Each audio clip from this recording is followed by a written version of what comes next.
ভয়াবহ অগ্নিকাণ্ডের ঘটনায় পুড়ে ছাই বসতবাড়ির দুটি ঘর।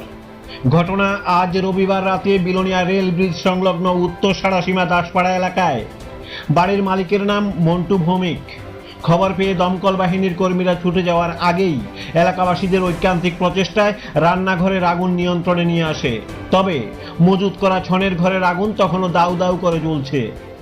এরপর তড়িঘড়ি দমকল বাহিনীর কর্মীরা ঘটনাস্থলে গিয়ে এলাকাবাসীদের সাহায্য নিয়ে আগুন সম্পূর্ণভাবে নিয়ন্ত্রণে চলে আসে।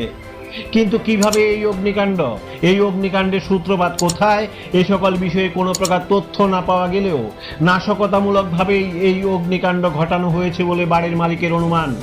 তবে স্বল্প সময়ের মধ্যে এলাকাবাসী এবং অগ্নি নির্বাপক বাহিনীর সহযোগিতায় এই ভয়াবহ আগুন আয়ত্তে আসার ফলে অল্পেতে রক্ষা পেল বসত ভিটের অন্য ঘরগুলো। আগুন জ্বলে, তারপর আমি দেখি আমার ঘরের থেকে কোনো আগুন লাগছে না, সোনার ঘরে আগুন লাগছে। আমি তাড়াতাড়ি বেড়াতে ভাঙ্গিয়া সরাইছি, আবার আগুন লাগাইছে, আমি তো বুঝতাম পারি না। কোন সময় আগুনটা লাগছে? এই তো কতক্ষণ 10 থেকে 15 মিনিট আগে। এটা কোন জায়গা? এটা উত্তর সোনাঝুরি রেল স্টেশন। এটা কার বাড়ি? মনোমুগ্ধার পাড়া। এটা মন্টু ভৌমিকের বাড়ি। মানে ক্ষয়ক্ষতির পরিমাণটা কেমন হতে পারে এখানে?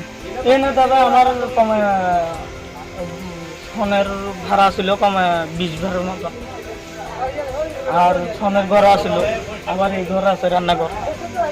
এবার তো আপনারা জানেন কত ক্ষতি হতে পারে।